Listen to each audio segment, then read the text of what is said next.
Meantime, the Lakers. Okay, so here's what LeBron says. There have been times when we're at our best, we look really good. And there are other times where it's disgusting. You know what that sounds like, honey? What? Sounds like an old man. Like when you wake up in the morning, sometimes I'll be like, ooh, I feel good. Then that next day you be like, that's disgusting. It's hurting. Charles Barkley didn't hold back on the Lakers this time, and what he said was so sharp it could cut through steel. Music. The Washington Generals comparison? Brutal. The Oprah impression? Ice cold. And that jab about LeBron's sciatica? Straight to the target. Chuck was relentless, delivering every line with zero mercy, zero fluff, and zero misses. This wasn't random trash talk. It was precision comedy from a man who's been roasting basketball for decades, always finding new ways to sting. Let's take a moment to appreciate it. Barkley has elevated Lakers commentary into its own art form. Watching him go off feels less like sports reporting and more like attending a masterclass in live-fire comedy. If you catch inside the NBA often, you know the Lakers are Barkley's favorite target. Not because he's a fan, but because they practically gift him material. Every shaky performance, every over-the-top quote, every awkward press event turns into a setup for him to strike. And then LeBron added fuel to the fire himself, saying, and I quote, that sometimes the Lakers play brilliantly, and other times they're downright disgusting. Calling your own team disgusting on live TV? That's either brutal honesty or pure frustration spilling over. Why do you hate the Lakers? Chuck, tell us. I hate the Lakers. It's always somebody else's fault. Remember 3 years ago, it was Russell Westbrook's fault. Then it was Frank Vogel's fault. Then it was D'Angelo Russell's fault. Then it was Darvin Ham's fault. It's always somebody else's fault. And it bothers me. Listen, you don't always blame other people for your shortcomings. It's like an Oprah Winfrey show. You get a basket. You get a basket. You get a basket. Everybody who plays against the Lakers, they gonna make everybody look good. I mean, they're like the Washington Generals. They every team's the Globetrotters against them. I mean, and we can keep sugarcoating it, and I know they're going to make us talk about the Lakers. The Lakers are a mediocre team. If you watch Inside the NBA with any regularity, you already know that the Lakers are Chuck's favorite subject. Nat Barkley took that line and turned it into a television moment fans won't forget. His reaction, the timing, the delivery, it all landed perfectly, the kind of thing that sticks in your head long after the cameras stop rolling. He compared it to an older person waking up feeling unstoppable one day, everything moving smoothly, only for the next morning to bring sciatica pain that refuses to let you function. Then he seamlessly linked that feeling to the Lakers, and the whole set burst out laughing. It wasn't exaggerated. It wasn't cruel. It was sharp, relatable, and exactly on target.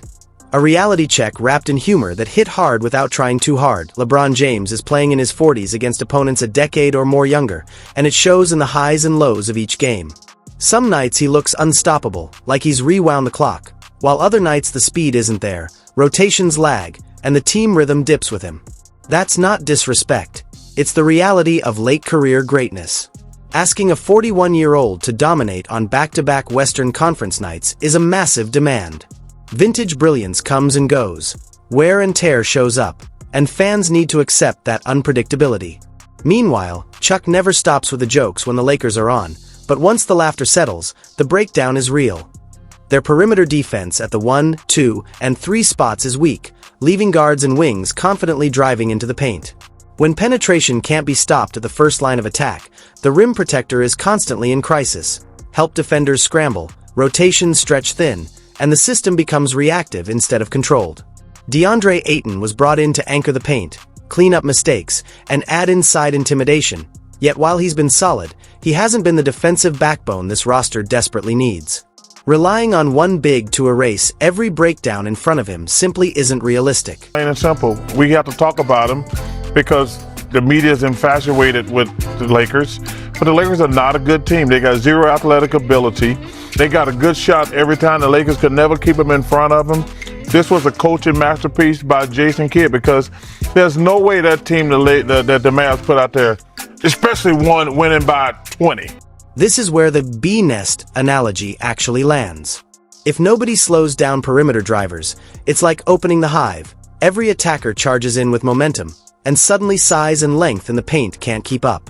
When 3 or 4 players crash the lane at once, rotations and recoveries struggle to keep pace, and contesting everything at once becomes a losing battle. Offensively, though, the Lakers can still score with ease. Luka Doncic flirts with triple-doubles like it's routine, while Austin Reeves is dropping 25-plus points a night with confidence that jumps off the screen. When the rhythm clicks, they can score on almost anyone. That's when Barkley landed his Oprah impression. You get a basket, you get a basket, everybody gets a basket. And it hit perfectly. The comparison worked because it felt true. Right now, the Lakers' defense resembles a giveaway show, handing points away like prizes on live TV. Every opponent shows up and racks up big numbers. Teams come into Los Angeles expecting career nights. Guards look like all-stars, role players can't miss, and the paint and lanes are wide open, leaving the scoreboard ticking for all the wrong reasons. Then came the Washington Generals line, and the sting landed hard. For those who don't know, the Generals exist to lose to the Harlem Globetrotters night after night. They're the background cast, there to be crossed up, spun around, and beaten, intentionally and repeatedly. Their entire role is to make someone else shine. So when Charles Barkley looked at the Lakers, a 17-time championship franchise with banners, legends like Kareem Abdul-Jabbar, Magic Johnson, Shaquille O'Neal, and Kobe Bryant, and said they resembled the Generals, it wasn't just a joke. It was a brutal, unmistakable statement about how far this once great team has fallen. Describe who he should be and who the team should be based on what their personnel is at that time. They are old in certain parts. They don't have perimeter. Wait, he's the only one old. But they don't have perimeter defense.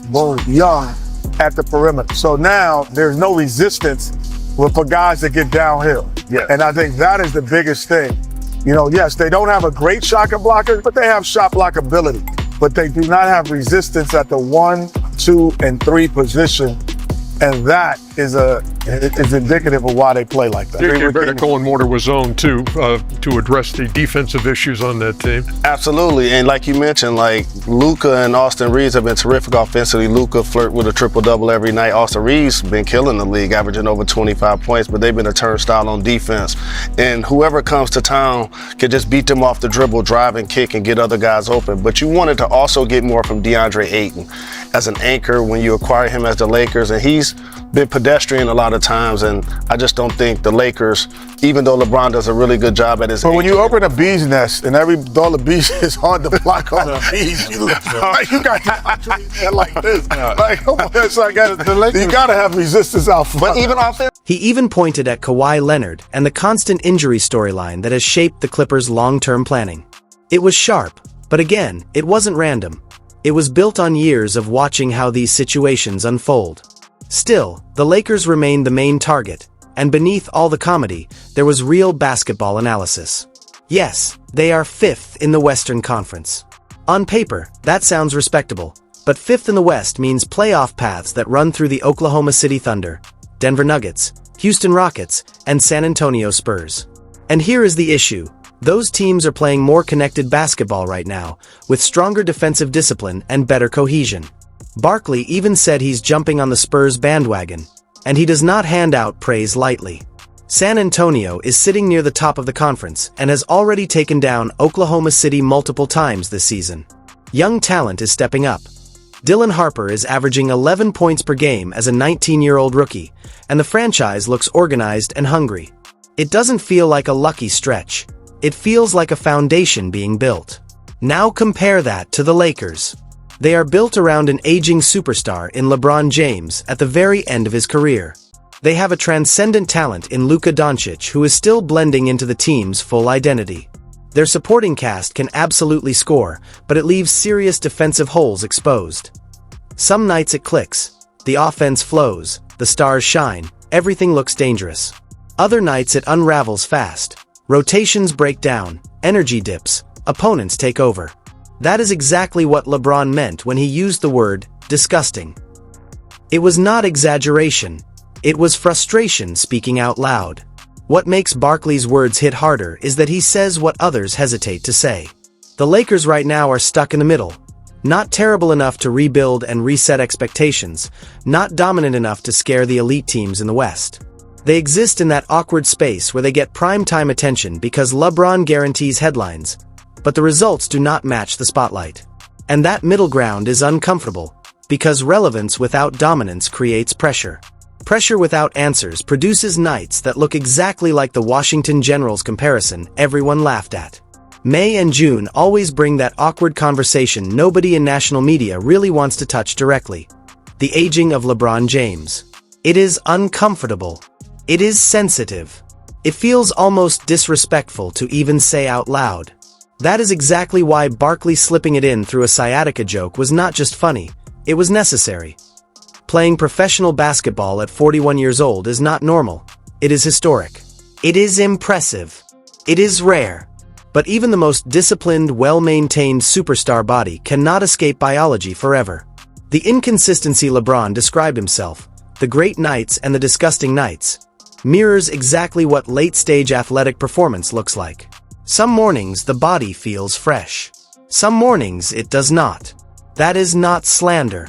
That is reality. Gonna make us talk about the Lakers. The Lakers are a mediocre team. Now they got some really good teams in the West that we should be talking about, because I'm starting to get on this San Antonio bandwagon right now.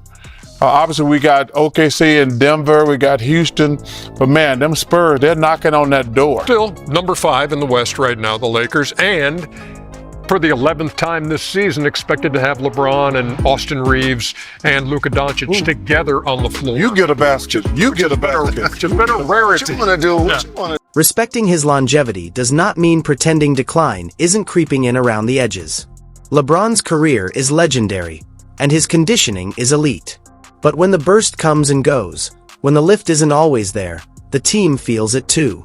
Barkley is one of the few mainstream voices who will say that clearly, without wrapping it in layers of careful wording. Then there was that stat. LeBron, Austin Reeves, and Luka Doncic have shared the floor together only 11 times this season. 11. In a season already past the midpoint, that number is alarming for a trio that defines the team's identity. You cannot build chemistry in 11 games. You cannot sharpen defensive instincts or trust switches and rotations in 11 games. Injuries, load management, and schedule congestion have all kept the core from developing rhythm. Playoff defenses are built on months of repetition, not scattered appearances. The move toward more zone defense says a lot. Zone is a strategic tool. It can disrupt rhythm and buy time, but teams lean on it when they lack the personnel to consistently stop players one-on-one. That is the quiet message underneath it all. Against average offenses, it might survive, but against the Oklahoma City Thunder, San Antonio Spurs, or Denver Nuggets, sustained zone becomes a gamble. Elite teams dissect it, stretch it, and force rotations until something breaks. That is why the Washington Generals comparison cuts deep. Because this season, too often, the Los Angeles Lakers have made opponents look sharper than they really are. Guards attack the paint freely. Shooters step into wide-open threes. Role players leave with career nights. It starts to feel like a highlight factory for visiting teams. When Barkley said it on Inside the NBA, people laughed. But it was that uncomfortable laugh, the kind where you know there is truth sitting under the humor. The Western Conference is stacked. Oklahoma City looks organized and hungry. San Antonio is rising fast. Denver still carries championship composure, and Houston brings defensive intensity and energy every night. Sitting fifth in that environment is not safe. It is dangerous ground if adjustments are not made. Barkley is not going to stop. The Lakers are too relevant and too visible, and the fact that the material keeps getting better for him is not something fans should celebrate. You get a basket. You get a basket. Everybody gets a basket.